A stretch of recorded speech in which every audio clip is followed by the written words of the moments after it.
구독자분들 안녕하세요. 남자의 취미 케니입니다. 오늘부터 5개에서 6개 정도의 영상으로 독일 바이에른주와 그 수도인 뮌헨, 동화 속 마을로 유명한 피센가, 슈방가우, 아름다운 시골 마을 란츠베르크, 그리고 모차르트의 고향인 오스트리아 짤츠부르크까지 이어지는 해외여행기를 업로드합니다. 이전에는 독일 프랑크푸르트와 쾰른 등의 도시를 영상들로 소개해드린 적이 있었는데 바이에른주는 처음이네요. 바이에른주의 수도이자 최근 몇 년 동안 인기 상승 중인 이 도시는 어떤 매력을 가지고 있을까요? 케니의 여행기 시작 전에 좋아요 한 번씩 눌러주세요. 독일로 날아가기 위해 인천국제공항에 도착했습니다. 요즘은 해외여행을 떠나는 분들이 많아서 평일인데도 사람들이 많네요. 보통은 면세점에서 뭔가를 사는 편인데 시간이 여유롭지 않아서 오늘은 눈 구경만 했습니다. 가벼운 간식을 하나 먹어주고 항공기에 탑승했습니다. 저는 루프트한자 항공을 이용했고 비행시간은 약 13시간이었습니다. 티모시 살람의 주연인 듄 1편과 2편을 보고 한숨 자고 일어나니 금방 독일에 도착했습니다. 뮌헨 국제공항 제2터미널에서 내렸는데 저녁이라 공항 내부는 생각보다 한산했습니다. 나가기 전 슈퍼에서 생수를 하나 샀는데 역시 하리보의 나라 독일이라 하리보 종류가 많네요.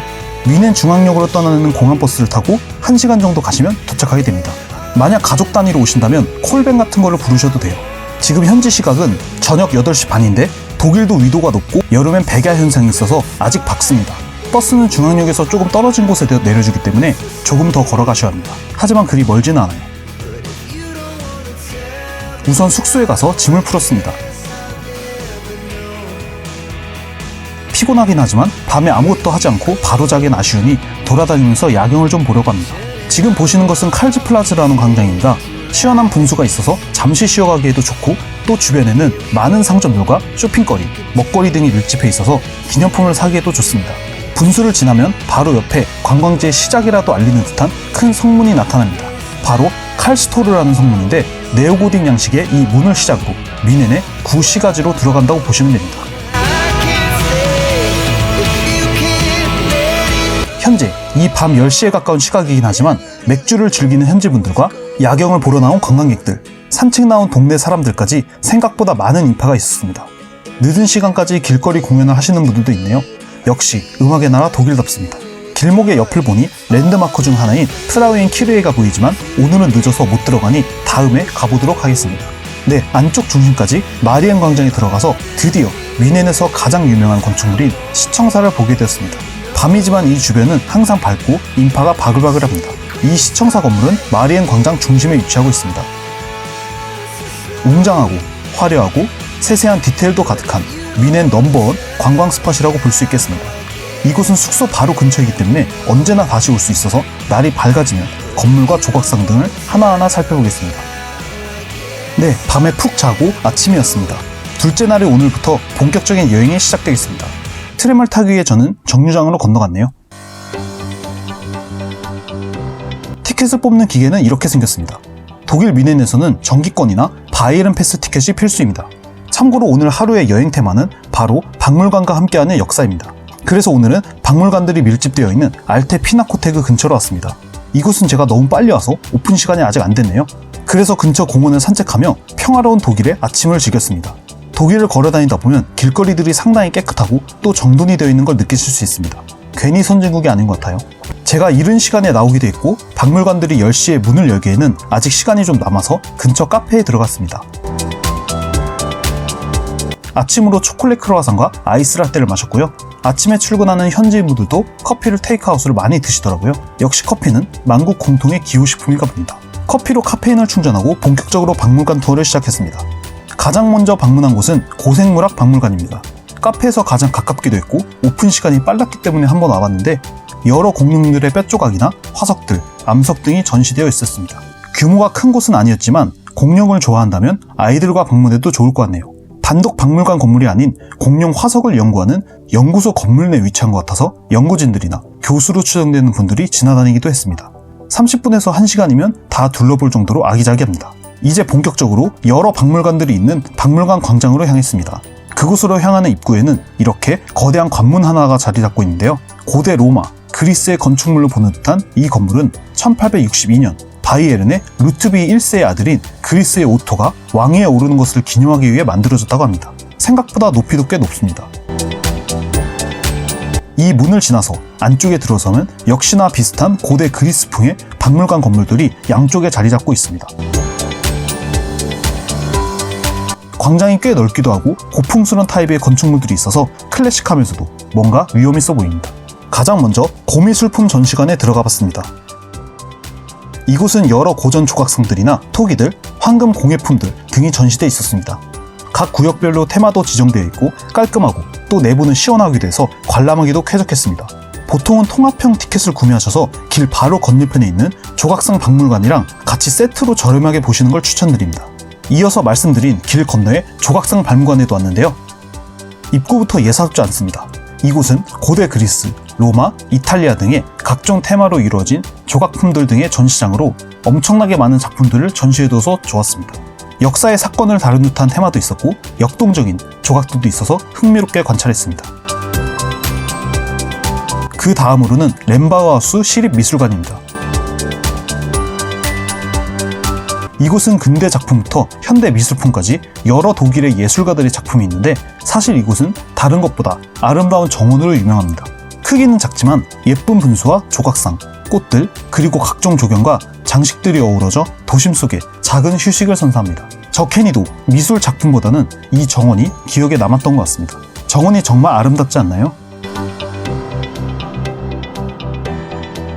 오늘은 쉬지 않고 박물관 투어를 다니네요. 앞서 말씀드린 대로 오늘의 테마에 정말 충실하네요.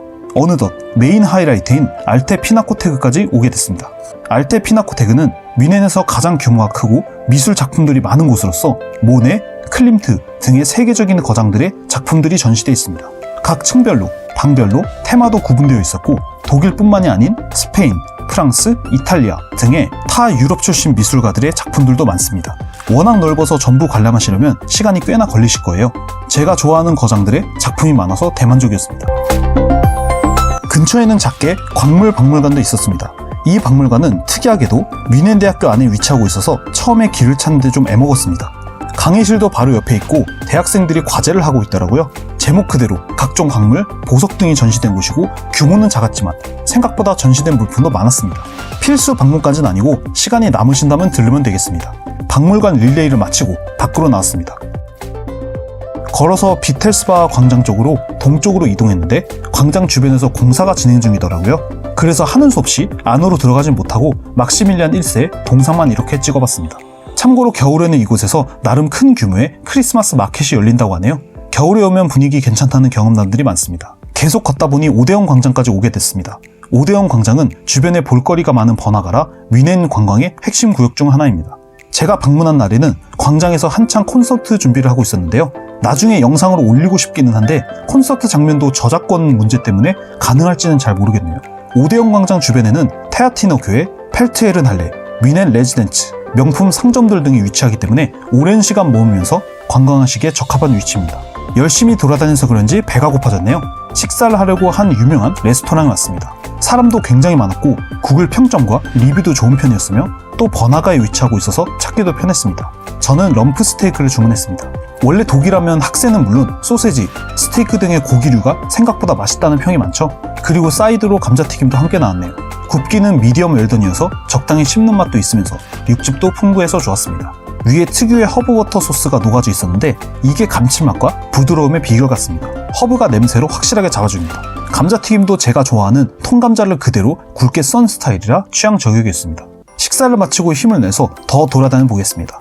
조금만 근처로 이동하시면 막시밀리안 광장이 나오게 됩니다. 막시밀리안 1세의 동상이 중앙에 우뚝 솟아있고 국립 오페라를 등지고 옆으로는 뮌헨 레지덴츠의 입구는 물론 명품 쇼핑거리가 함께 있는 최대 번화가입니다. 주변 반경 100m 이내에 여러분들이 아실 만한 많은 브랜드들이 위치하고 있고요. 그리고 앞서 말씀드린 레지덴츠가의 입구가 있기 때문에 뮌헨으로 오시는 관광객들은 반드시 올 수밖에 없는 광장입니다. 지금 보시는 방향으로 들어가시면 그 유명한 레지덴츠로 들어가게 됩니다. 매표소의 바로 앞에는 이렇게 작은 정원도 있고요. 다행히도 이날은 대기줄이 그리 길진 않았네요. 참고로 2024년 기준으로 티켓 가격은 이렇습니다. 솔직히 싼 가격이라고 할 수는 없지만 이 가격이 아깝지 않을 정도로 멋진 장소이니 가능하시면 꼭 오는 걸 추천드립니다. 뮌헨 레지덴츠는 바이에른의 통치자였던 비텐스바하가의 본궁이었습니다. 르네상스 시대에서부터 초기 바로크 양식과 로코코 형식의 디자인들을 조합하여 극한의 화려함을 창조한 왕궁입니다. 바이에른 왕가의 엄청난 보물들을 보실 수 있으며 모든 궁전 내부는 예술작품 그 자체입니다. 왕가의 거주지역, 침실, 접견실, 기타 생활공간 등 어디를 보더라도 실망하지 않았던 왕궁이었습니다. 하지만 최고의 하이라이트는 누가 뭐래도 바로 안티콰리움 홀이죠. 이 엄청난 위압감을 느껴보십시오. 큰 터널과 같은 넓고 깊은 공간을 중심으로 양옆으로는 수백 개의 섬세한 조각상들로 장식을 해뒀으며 그 주변과 천장에는 예술적인 그림들로 가득 채워두었습니다. 그 어느 방향을 보더라도 화려함과 웅장함에 바이에른 왕가를 향한 큰 존경심을 보이게 되는 공간입니다. 과거의 그 권위가 얼마나 대단했을지 이곳을 통해 느껴봅니다. 제가 나름 세계 곳곳을 돌며 여행을 많이 한 편인데 들어오자마자 이렇게 헉소리가 나면서 숨이 막힐 만한 화려함이 순간적으로 느껴진 실내 장소는 이곳이 가히 톱급이었습니다.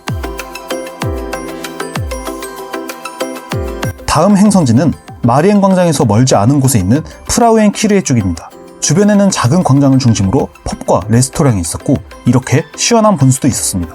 우리가 알고 있는 일반적인 분수와는 좀 다르게 생겼습니다. 이 주변은 나름 시원해서 쉬어가는 사람들이 많았습니다. 저도 바로 근처에 위치한 곳에 자리를 잡고 맥주를 한잔 했습니다. 잘은 몰랐지만 이 바이에른 지역에서는 유명한 지역 맥주라고 하더라고요. 맥주를 마시다 보니 입이 심심해서 먹을 것도 주문했습니다. 얇은 씬 피자인데 위에 특이하게도 연어가 올라가 있었고 파까지 송송 썰려 있어서 연어의 느끼함을 잡아주면서 적당히 짭조름하고 맛있었던 피자였습니다. 바로 눈앞에서 독일의 대표 성당을 올려다보는 명당에서 이렇게 먹었다는 부분도 이 맛에 추가적인 점수를 준 것 같습니다. 여러분들도 맥주 한잔 하세요. 다 먹고 바로 옆에 보였던 프라우엔 키르에 들어갔습니다. 위넨 돔이라고도 불리는 이 거대한 성당은 1468년에 완공되어진 고딩 양식의 건물로서 바이에른 수도의 상징으로도 불립니다. 두 개의 높은 타워가 인상적이며 독특한 모습으로 눈에 쏙 들어옵니다. 전망대로 올라가서 시내 전망을 볼 수도 있고 성당 내부도 규모가 크고 웅장합니다. 한 가지 아쉬운 건 경비를 서시는 할아버지께서 자꾸 영상을 못 찍게 방해하셨어요. 딱히 찍으면 안 된다는 문구도 없었는데 말이죠. 백인들이 찍을 때는 가만히 있다가 제가 찍으려고 하니 자꾸 뭐라고 하는 걸로 봐서 인종차별로 느껴지기도 했었는데 아무튼 내부는 구경할 만했고 악마의 발자국이나 화려한 글라스, 예수님의 조각상, 거대한 오르간 등의 구경거리들이 있습니다. 오후 늦은 시간 번화가 한복판에는 인파가 많습니다. 프라우엔 키르에가 중심가에 있다 보니 바로 옆이 마리엔 광장이라 활기가 넘치네요. 여기가 아무래도 뮌헨의 가장 중심가라 유동인구가 제일 많습니다. 그리고 근처에 또 다른 대표 성당이 세워져 있는데 바로 성 미카엘 성당입니다. 외관부터 예사롭지 않은 이곳은 1593년에 완공되었으며 바로크 양식과 르네상스가 섞여 내부의 화려한 골드 앤 화이트 컬러 디자인으로 여러분들의 눈을 매료시킬 것입니다. 내부 동상들, 조각상들이나 각종 장식들이 워낙 섬세하고 아름다운 예술 그 자체라서 때마침 연주되는 오르간 소리를 들으며 제 마음을 정화했습니다.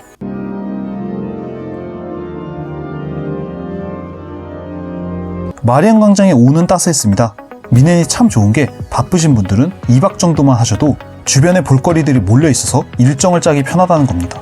이렇게 주변에 기념품 가게들도 많고 구경거리도 많습니다. 거기에 추가적으로 이런 시원한 분수와 조각상들도 있어서 쉼터를 만들어주기도 하네요. 멋진 건축물도 많고 무엇보다 이 광장은 뮌헨에서 가장 유명한 랜드마크인 시청사가 위치한 곳이기도 합니다. 네오고딕 양식의 이 거대한 건축물은 뮌헨의 중심 그 자체이며 멋지고 화려한 조각상들과 외벽, 첨탑으로 유명합니다. 시간을 잘 맞추시면 종소리에 맞춰 인형이 움직이는 시계탑 인형들도 보실 수 있습니다. 사진을 어느 방향에서 찍어도 멋지고 광장 한 바퀴를 돌면서 파노라마를 찍으셔도 좋습니다. 주변에 카페나 식당도 많아서 맥주 한 잔 마시면서 감상하시는 것 역시 추천드릴만 합니다. 마리엔 광장의 동쪽 끝으로 이동하시면 이렇게 생긴 건물이 하나 나타나는데 이것은 성령교회입니다.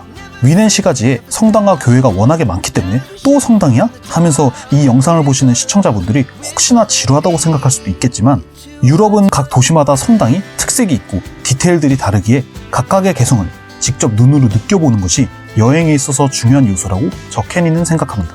이 성당도 그냥 지나치는 분들이 많으시리라 생각하지만 사실 뮌헨에서 가장 오래된 역사 깊은 건물 중 하나고 역시나 타 성당들과 마찬가지로 내부가 굉장히 화려하기 때문에 건축이나 미술품, 조각에 관심 있는 구독자분들이라면 되도록이면 이곳까지 보시는 걸 추천드립니다. 서남쪽으로 이동을 해보는 것도 괜찮습니다. 좀 전에 있었던 마리엔 광장에 비하면 상대적으로 인파가 적고 여유가 있거든요. 나름대로 현지인들이 거주하는 거주 지역이기도 하고요. 뮌헨에는 크게 4개의 성문이 있습니다. 구글 지도로 보시면 이렇게 4개인데 제가 영상 초반에 보여드린 이 장소가 바로 서쪽의 구시가지로 향하는 메인 게이트고 제가 지금 보여드리는 이것은 남쪽에 위치한 게이트입니다. 13세기에 지어진 이 오래된 성문은 도시를 확장함에 의해 추가로 건설되었다고 하며 이탈리아로 가는 바이에른 길목의 시작점으로도 기록된 곳이라고 합니다. 양쪽의 거대한 탑들이 견고해 보이네요. 그리고 탑과 벽에 자라난 덩굴이 세월의 흐름과 흔적을 가늠할 수 있게 해주어 상당히 인상적이었습니다.